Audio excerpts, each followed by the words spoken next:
Meia-noite. Ao meu quarto me recolho. Meu Deus, e este morcego? E agora vede, na bruta ardência orgânica da sede, morde-me a goela ígneo e escaldante molho. Vou mandar levantar outra parede. Digo, ergo-me a tremer, fecho o ferrolho e olho o teto, e vejo ainda, igual a um olho, circularmente sobre a minha rede. Pego de um pau, esforços faço, chego a tocá-lo. Minha alma se concentra. Que ventre produziu tão feio parto? A consciência humana é este morcego. Por mais que a gente tente, à noite ele entra imperceptivelmente em nosso quarto. Quando o eu foi lançado, né, se bem que houve um impacto, mas Augusto não foi assimilado facilmente. Uma poesia centrada muito na primeira pessoa. Até 1929 ele ficou praticamente ignorado, né? Quer dizer, desde a publicação do Eu até 29 ninguém tomou conhecimento dele. Dói-me ver, muito embora alma se te acenda, em tua podridão a herança horrenda que eu tenho de deixar para os meus filhos.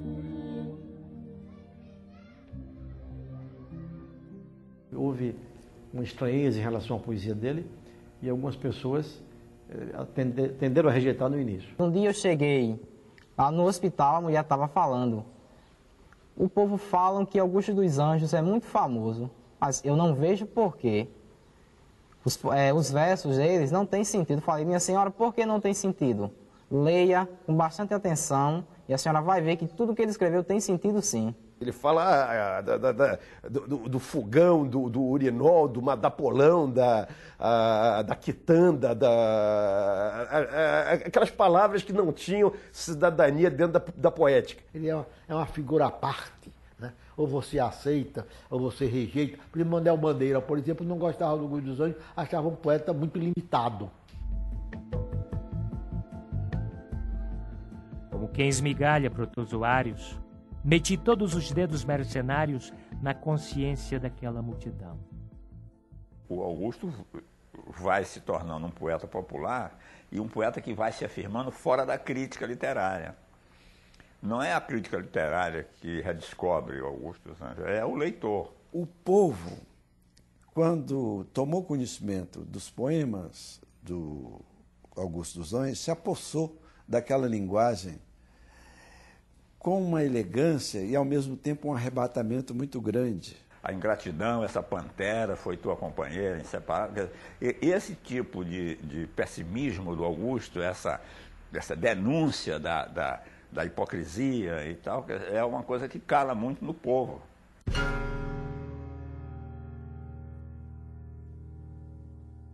Vês? Ninguém assistiu ao formidável enterro de tua última quimera.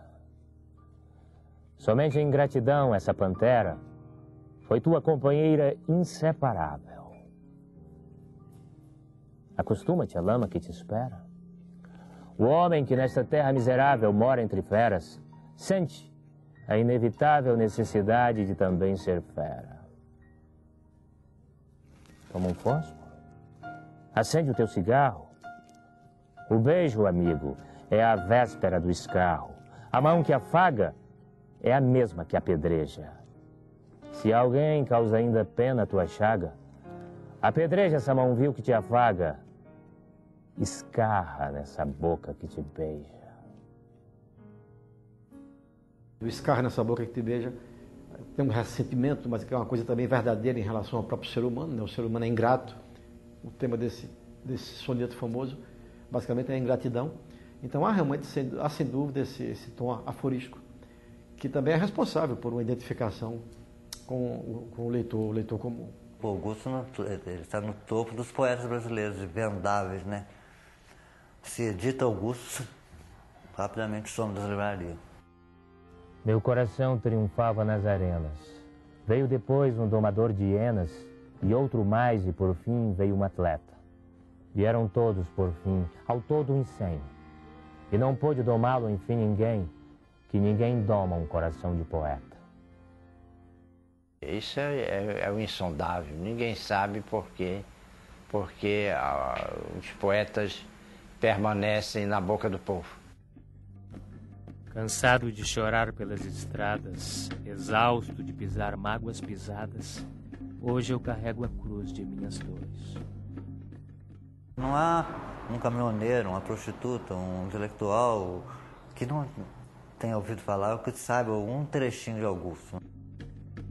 Volvendo à quadra azul da mocidade, minha alma leva aflita à eternidade, quando a morte matar meus dissabores. Ele passa em revista todas as misérias nacionais. Ele pega os índios esmagados pela Europa, pega os negros esmagados por 300 e tantos anos de escravidão e ainda naquela miséria, os bêbados, os tuberculosos, a prostituta. Ele faz uma verdadeira dança macabra de todas as mazelas sociais do Brasil. Quando ele fala na escrava, por exemplo, que foi censurada porque furtou alguma coisa, mas ele disse, mas esqueceram que ela amamentou o filho, a filha da patroa, portanto furtaram dela o leite que deveria ser para o filho dela. A minha ama de leite, Guilhermina, furtava as moedas que o doutor me dava. Sim, a mocinha, minha mãe, ralhava.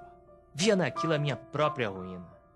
Minha ama, então, hipócrita, afetava as suscetibilidades de menina. Não fora ela. E mal dizia Sina que ela absolutamente não furtava.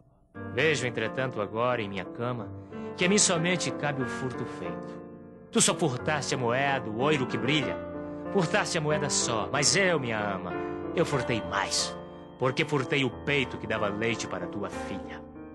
Ele sempre tem leitores, e duas categorias de leitor. O leitor inocente, né? Aquele que procura nos versos uma espécie de consolação ou de guia, e o eleitor erudito, aquele que encara a poesia do Augusto dos Anjos como uma arte de fazer poema, né? Como um monumento artístico, né?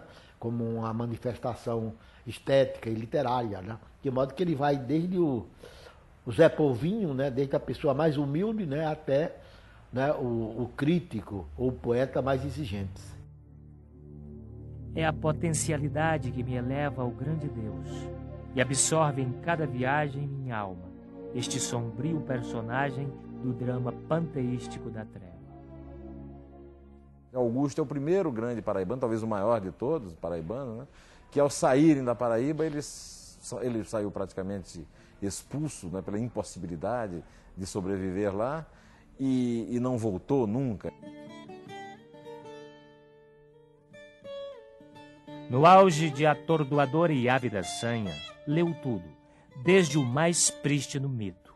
Por exemplo, o do Boiapes do Egito ao velho Nibelungen da Alemanha. Acometido de uma febre estranha, sem o escândalo fônico de um grito, mergulhou a cabeça no infinito, arrancou os cabelos na montanha.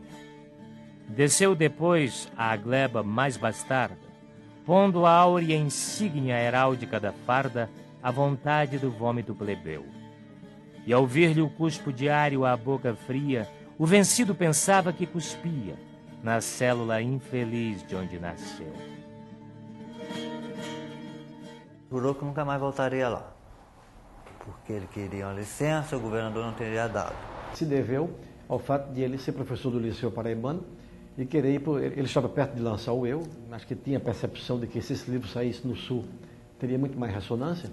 Então ele tenta sair daqui, ele era professor não era efetivo, era substituto, ele tenta sair com os proventos. O governador João Machado, então, nega isso. E ele, então, tem até um atrito com o governador. Sabe que sofre, mas o que não sabe é que essa mágoa infinda se não cabe na sua vida. É que essa mágoa infinda transpõe a vida do seu corpo inerme. E quando esse homem se transforma em verme, é essa mágoa que o acompanha ainda.